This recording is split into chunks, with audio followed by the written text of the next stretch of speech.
All right, so we're going to jump off a little bit early. This is Johnny Kane, and the West Uptown podcast is back in West Uptown. And I wanted to talk about one of the pivotal moments in my life as a fan of college football. All right, it was 1986, and the defending champion Oklahoma Sooners were the number one team in the country. They were playing the number two Miami Hurricanes, who I did not know a ton about other than the fact that in 1983, they had won the national title, defeating Nebraska 31-30 in an epic game on a day in which number two, Texas, team that I followed, lost to number five, Georgia in the Cotton Bowl. So it was determined going into that game that number four, Miami versus number one, Nebraska in the Orange Bowl would be the national title game. Because of the rules, you could not play for overtime. Miami stopped Nebraska on a 2-point conversion and were crowned national champions. The Miami team, that Nebraska team had Mike Rozier, as I remember, and the Canes had Bernie Kosar at quarterback, kind of leading the thing for them. And they cashed in, and under Howard Schnellenberger were crowned national champions. Okay, so going forward to 1986. In 1985, the Sooners were number one and had a quarterback by the name of Troy Aikman. They were playing Miami in Norman, and Troy Aikman came out and was dealing. He was taking them down the field. You had never seen anything like that, at least in recent history in terms of Oklahoma and their offense. Aikman was passing them down the field. They were doing quite well. Then Aikman is injured on a sack, breaks his ankle, and they go with the freshman, Jamil Holloway, from out of Los Angeles, California, who runs their option attack. They lose that game, but they go on to win the national title that year. So Aikman transfers to UCLA. He's originally a California guy, even though he went to high school in Oklahoma. Transfers to UCLA. Oklahoma's got their guy in Holloway. They head into 1986, defending national champions. They go to the Orange Bowl to play Miami. Well, in watching that game and not knowing about Miami, and yes, being a Texas fan, normally hated Oklahoma, but thought, well, if Oklahoma is number one when they play Texas and Texas beats them, all about it. So Oklahoma was led by Brian Bosworth and Holloway, as we talked about. And I saw something that I had never seen before ever in the history of me watching football, college football or other. And they come out for the coin toss. And for Oklahoma, it's Bosworth, a running back, and another lineman, I believe. And Miami's captains are a defensive end named Moss, who's like 6'6", very intimidating looking guy. Alonzo Highsmith, who's a badass, and Jerome Brown, who is terrifying. And so during the coin toss, the Miami guys are talking smack to the Oklahoma guys. Throughout the coin toss, never seen anything like it. And Jerome Brown looks scary. It's like, dude, don't kill me. Please don't eat my children. And so I'm like, wow, it's pretty intense. So they go out. They're playing the game. It's 1 versus 2. Man, it is heated. Miami ends up pulling away and winning.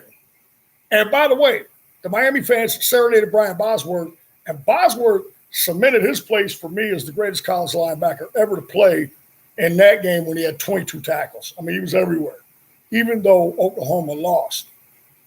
But in addition to the coin toss, in that game, Michael Irvin, who would become a Dallas Cowboy and be the leader of the Dallas Cowboys from a wide receiver position, which is wild, as everyone knows. Michael Irvin catches a touchdown pass from Vinny Testaverde to stretch out the Miami lead. And after he catches the touchdown pass, there's not really a barrier in the end zone between him and the fans that are seated on that end. There's no gate or anything. And he runs up into the stands after catching a touchdown and is high-fiving all the fans going up several rows. And I said, what is this? Who are these people? What is going on here? They played football in a way that I had not seen. Being a black guy, a city guy myself, yeah, man, we acted like that on the basketball court. That's how we acted on the basketball court, for sure. It was intense smack talk. But to see that carry over, with these big-time athletes, okay, in college football, which had normally been, very stoic or what have you, rules-driven, and that was mind-blowing. And then, of course, this university carried that going forward in the way that they played. That season, they end up undefeated. They're just killing everyone. And the famous Army Fatigues game. They go play Penn State. They show up in Army Fatigues. It's very contentious. And Penn State beats them 14-10. Testaverde throws 5 picks, even though physically Miami dominated the game. So the team that should have won a national title in '86 did not. Penn State did. And I followed Penn State as well, oddly enough, and was pulling for them in the game. So they lose all these guys in '87. They come back the next year. They still got Michael Irvin, but it's lesser of a team. Testaverde's gone. It's lesser of a team, but that team wins the national title against who? Oklahoma. Mind you, Jimmy Johnson, the future Dallas Cowboys coach, is the head coach at Miami while this is happening. And Barry Switzer, is the head coach at Oklahoma, who later takes over for Jimmy in Dallas as the head coach, is head coach at Oklahoma while this is happening. So the tie-ins are there, as well as Michael Irvin, a guy who was the man on the best college team and was the man on the best NFL team in 2 consecutive decades. Who else can say that? In sports, the only guy that I know that can say that is Magic Johnson. Now, and watching the way that these guys played going forward, they win it in '87, so they come back in '88.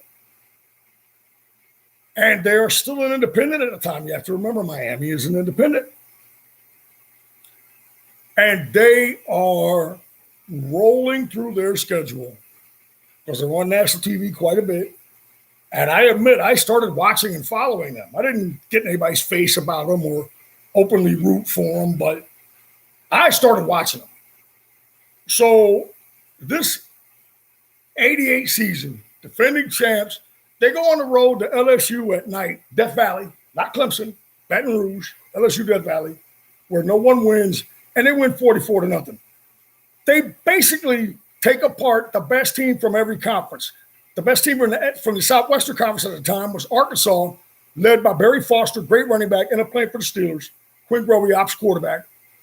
And they go to Little Rock, and they win 51-7. They're playing Michigan, undefeated in Michigan. They're down 30-16, 8 minutes to go in the fourth quarter. They come back and win that one 31-30. I mean, his team is rolling. They go play Notre Dame, another 1 versus 2 matchup. And this time, Miami cuts the deficit to 31-30, and there's no overtime. So Jimmy makes the decision to go for 2. They don't get it. That's that. Notre Dame wins the game and beats West Virginia for the national title, as Miami is shut out in that thing in terms of getting another crack at Notre Dame. They just did not do rematches at that time. So you look at those teams going forward and on into the early 2000s with the Ed Reed, Jeremy Shockey bunch, Okay, Greg Olson and all these cats, all right, in the mid 90s with Sapp, and Ray Lewis and all these cats. And, Miami was certainly for that period, about a 20-year period, the most dominant college football program I had ever seen. And it was the way that they played emotionally, the shit that they did.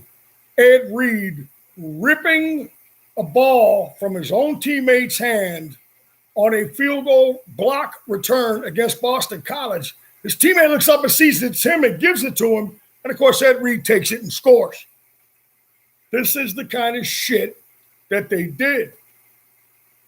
This is what made them unbelievable. And as you carry it forward with all these cats that went into the NFL and had great success, the Michael Irvins, the Warren Sapps, all these cats, the Ray Lewises, all of them got rings. Ed Reed, right? They changed the way football was played, changed the way it was viewed.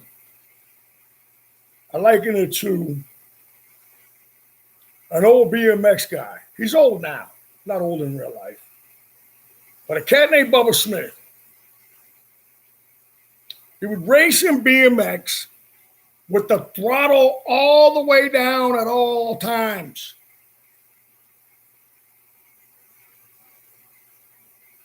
It's like Tiger Woods swinging for the fences from the tee box and off the ground.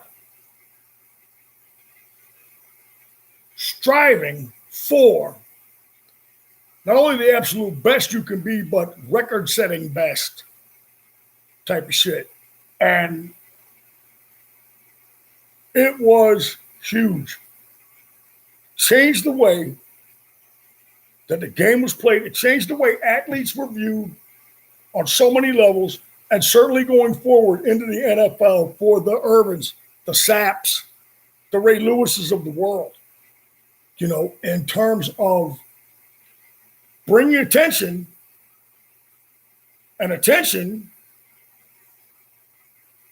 creating cash, creating money.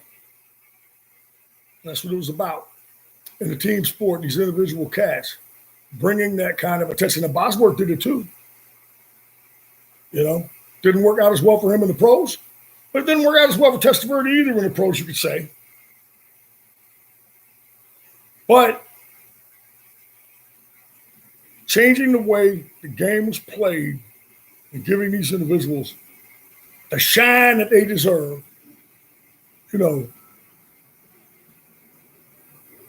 for what they did, and respecting it, even if it's a little cocky or whatever. I like that stuff. Not everybody does.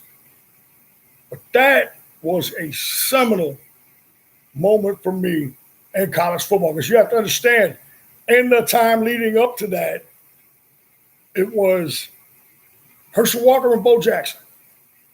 Before that, it was Eric Dickerson. Before that, it was Earl Campbell. These singular, badass fucking college football players that were what? Running backs. That dominated my view of college football. With this Miami thing in '86, this became just a style of play, a full throttle, straight up blood and guts, trying to murder your opponent with spectacular plays, huge, overwhelming, momentum-changing plays on every play. Now, you're talking about at this time, when you look at the video of it, you see receivers out wide in a three-point stance. Slot receiver, what's that? Those don't exist. You see Michael Irvin in a three-point stance on the line playing wide receiver.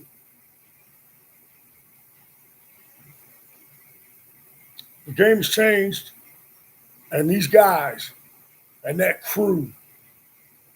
And moreover, the cats from Florida, man. Just all those cats. Sapp from Apopka, Ray Lewis from Lakeland, Urban from, Fort Lauderdale, and Deion Sanders from Fort Myers, Emmett from Pensacola. Just changed the way the game was played in terms of what you had to look for to play winning football. I'm Johnny Kane, West Uptown Podcast. Hope y'all enjoyed my seminal shift in terms of the way I viewed and watched college football and the way it was played. We will see you next time.